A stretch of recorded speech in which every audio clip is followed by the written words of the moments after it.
You can't really talk about the Druids without talking about oaks and lightning. Druids revered oaks because the trees symbolized divine strength, endurance, and wisdom.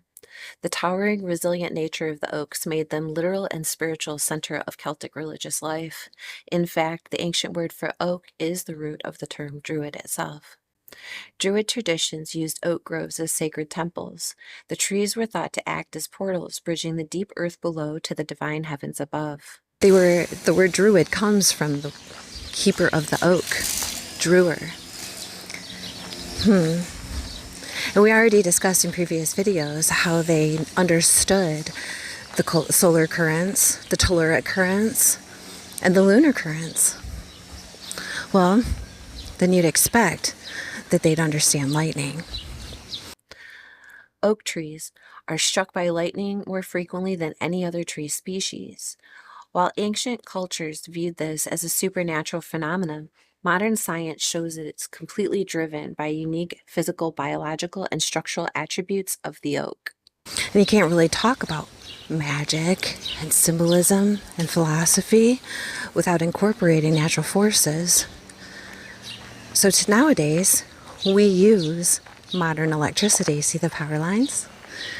And we've harnessed it thanks to Benjamin Franklin. Understood that lightning was conductible and created the lightning rod. But before the lightning rod, the forests had their own natural lightning rods, and they were the trees. Oaks are typically the tallest, most dominant living things in their surrounding landscapes. They frequently grow isolated in fields, pastures, or along roadsides, making them prime targets. An oak has a massive, deep central taproot that reaches deep beneath down into moist soil. This creates an excellent direct path of least resistance to ground the electrical discharge. And the oak trees were the most resilient. They're kind of fashioned for it, I would say.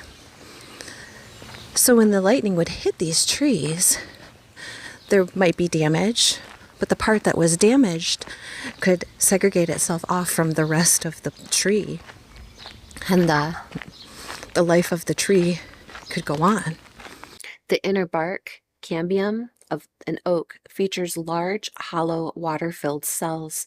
This sap is highly saturated with mineral salts, making the internal liquid an exceptional electrical conductor compared to other tree species. During a rainstorm, smooth bark trees like beeches quickly get fully drenched, creating a continuous film of water on the outside. The electricity flows safely down this outer water layer. Oaks have a deep, rough ridges that leave dry patches on the bark, forcing the electrical current into the highly conductive, damp interior of the tree instead. When millions of volts tear through an oak, the internal moisture is superheated instantly. The water flashes into steam with immense force. This sudden pressure causes the tree to literally explode from the inside out, often blasting long, clean, vertical strips of bark right off the trunk. Because oaks are structurally dense, they are uniquely resilient. While many other trees split in half and die immediately, a healthy, mature oak can often compartmentalize the wound and survive a direct strike. There's also this thing about mistletoe. And mistletoe is a parasitic plant. When lightning strikes an oak tree, the parasitic mistletoe growing on its branches is almost always instantly obliterated or heavily damaged. Because the mistletoe is highly conductive, water-gorged plant growing high up in the oak's canopy, it sits directly in the path of electrical current. The intense surge of millions of volts causes several immediate and violent reactions. Because it's a living plant filled with moisture and dissolved minerals, it readily allows electrical currents to pass through it. Mistletoe is hemiparasitic plant that taps directly into the water transporting tissues, the xylem of its host tree. It stays gorged on moisture, sap, and dissolving ground minerals all year round, providing an easy path for electrical current. And it grows often on holly and, hawthorn and apple, but it's quite rare for it to grow on top of an oak tree. And because of the way that it grew, and because of its rarity, And because of its own nature, the Druids considered it sacred. Many historians and linguists connect the word Druid to the ancient Celtic word for oak, druer, translating to knower of the oak or oak seers. Druids highly prized mistletoe, especially when it grew on oaks. This rare occurrence was viewed as a heavenly blessing directly from God. Because they are the tallest trees and have high water content, oaks are frequently struck by lightning. This associated them with supreme sky gods and thunder deities. Because lightning struck oak wood was seen as containing a literal weapon of God, historic people would gather the blackened pieces of wood as protective talismans for good luck. They thought that it was a healing herb that could heal almost anything, right? It was like the heal all. And they handled it with such care. The Druids held the mistletoe sacred because they believed it was the concentrated immortal soul of the oak tree and a direct gift from the heavens. Our primary historical understanding of this comes from the Roman writer Pliny the Elder in his work Natural History, where he noted that the Druids held nothing more sacred than the mistletoe and the trees that bear it. The container of the oak spirit. During the winter, sacred oak trees drop their leaves and appear entirely dead. However, the mistletoe clinging to the upper branches stays vibrant, green, and full of food. Druids believed that when the oak went dormant, its living spirit and vitality retreated upward into the evergreen mistletoe to survive the winter before returning to the tree in the spring. A divine origin, no roots on earth. Because mistletoe is a parasite that grows up into the tree canopy, it never touches the dirt and has no apparent root system connecting it to the ground. The Druids, this meant the plant did not belong to the mundane earth. It was magically dropped into the branches directly by the gods or by flashes of lightning. The sperm of the gods and fertility. The mistletoe produces distinctive white sticky berries. When crushed, the fluid inside resembles semen. And because of this, the Druids viewed the berry as the literal sperm of the sky god infused into the oak, and this made the plant a supreme symbol for cosmic fertility, life force, and reproductive energy. It is biologically very rare for it to successfully parasitize an oak. Finding an oak hosting mistletoe was viewed as a profound sign of divine favor. The ultimate panacea, the all-healer. The Druids referred to mistletoe in their native tongue by a name meaning healing all things. They brewed it into specialized, heavily diluted elixirs. They firmly believed that this holy medicine could make any barren animal or human fertile, act as an immediate antidote to all poisons, and provide total protection against witchcraft and evil spirits. So as to not contaminate it, they thought it came straight from the gods, straight from heaven. Because the plant was so holy, its harvest was heavily regulated. On the 6th night of the new moon, after the winter solstice, a white-clad druid would climb into the oak and cut the mistletoe using a golden sickle. It was caught in a pristine white cloak because allowing the mistletoe to touch the ground would instantly pollute it and strip away all its magical healing potency. 2 white bowls were then sacrificed beneath the tree to seal the ritual. That's it's pretty interesting because so many gods were associated with lightning and thunder. Ancient Europeans noticed this natural pattern long before the development of physics. Because oaks were hit so often, virtually every major European mythology dedicated the oak tree to their supreme god of thunder, sky, and lightning. The Celts dedicated the tree to Dagda. The Norse tribes associated it with Thor. The Greeks and Romans dedicated it to Zeus and Jupiter, while the Slavs associated it with Perun. And it was like they understood the ways that the tree interacted with the lightning. And when it would interact, it would create its own thunder. It's in the mistletoe. Thermal explosive vaporization. The lightning travels down the path of least electrical resistance because mistletoe siphons the water and mineral electrolytes directly from the oak's water, transporting xylem tissue.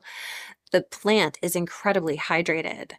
When the current hits the mistletoe, the internal moisture of the superheated to tens of thousands of degrees Fahrenheit in milliseconds. The water instantly flashes into steam, causing the mistletoe stems, leaves, and berries to literally explode from the inside out. Dislodgement from mechanical shock. The electrical discharge traveling through the oak creates an intense acoustic shock wave, thunder, right at the point of contact. This explosive force strips the bark off the oak's branches, and since mistletoe anchors itself by sending root-like threads into the oak's outer wood, the destruction of this wood and bark layer mechanically rips the mistletoe clumps right off the branches, blasting them to the forest floor. Cellular electrocution and charring. Any part of the mistletoe clump that survives the physical explosion will suffer fatal cellular damage. The immense electrical current instantly cooks the plant material, charring the remaining leaves in black and destroying the ability to perform photosynthesis. Starvation and parasitic death. Even if a deeply embedded mistletoe root system survives the initial blast, the long-term fate is tied to the oak. Lightning strikes often completely destroy the vascular system of the host branch, causing the leaves and wood of that specific limb to wilt, dry up, and die. And since the mistletoe relies entirely on the living host branch to steal its water and nutrients, the death of the branch means the remaining mistletoe root will quickly starve and rot. Ecological benefits of this. Biologists have noted that while lightning strikes damage the host trees, they also act as a natural check against heavy infestations. By obliterating the mistletoe clusters and clearing out the choke subcanopy, lightning strikes relieve the oak of a resource-draining parasite, allowing the surviving parts of the tree to thrive with less competition for nutrients. That's just amazing to me. It's just amazing to me. So today, in honor of talking about lightning and all of that, I'm wearing my Anthony Perrott Plasma Instability t-shirt.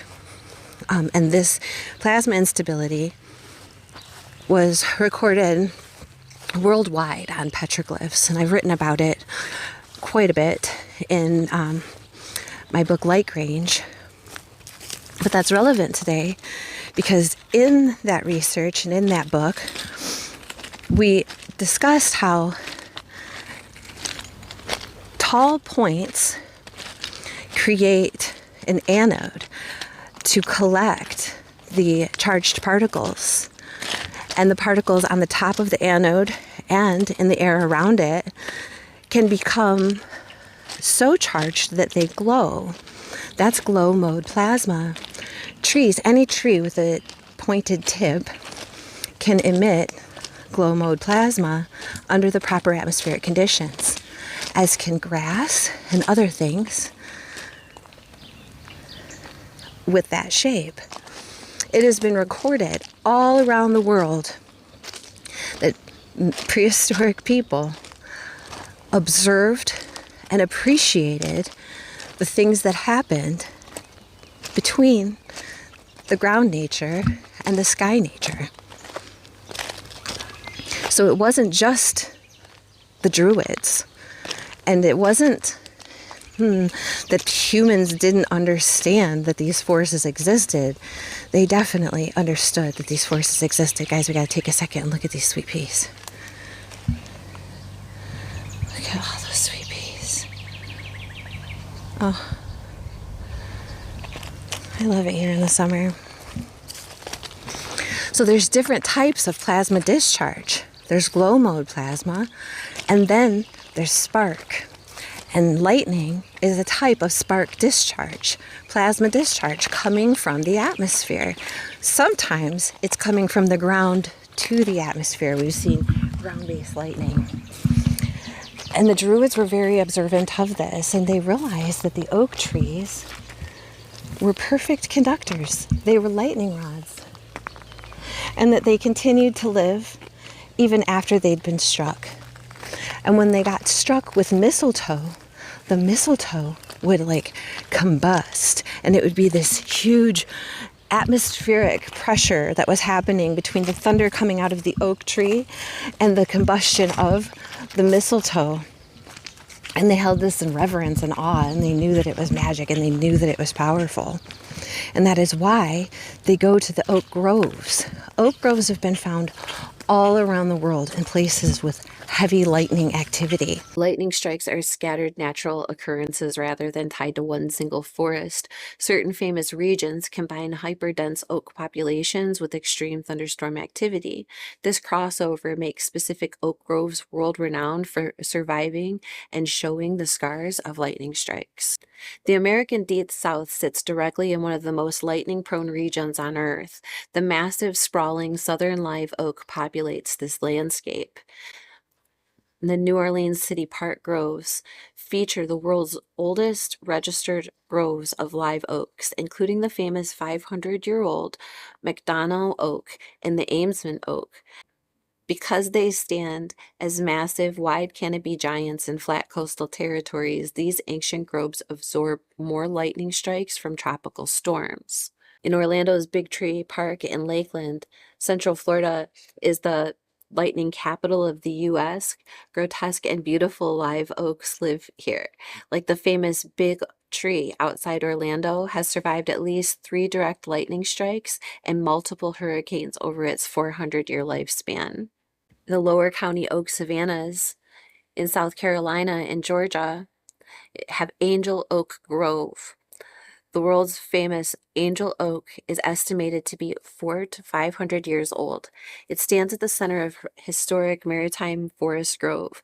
The sea islands frequently weather heavy lightning storms, and this grove's massive canopy and unique low-slung heavy branches have been touched by lightning repeatedly over the centuries. The ancient oak openings in the American Midwest, a transitional zone between the eastern forests and the western prairies, is filled with massive thick-bark bur oaks.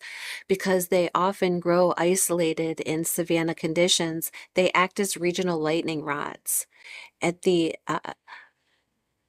Matai Botanical Gardens and Nicholas Arboretum in Ann Arbor, locally nicknamed the Arb, this hilly landscape contains stunning historic bur oaks.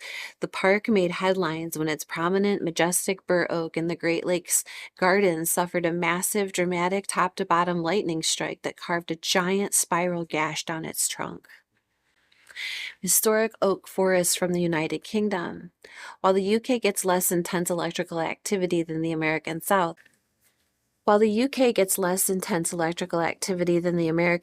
its ancient oak woods are globally famous for their lightning folklore. Sherwood Forest, the home of the iconic major oak associated with Robin Hood, this ancient royal hunting forest features massive hollowed English oaks. Over their 100-plus year lives, many of these individual giants have been struck by lightning, which helped hollow out their trunks while leaving the outer living layers alive. Including the spot where I'm standing today.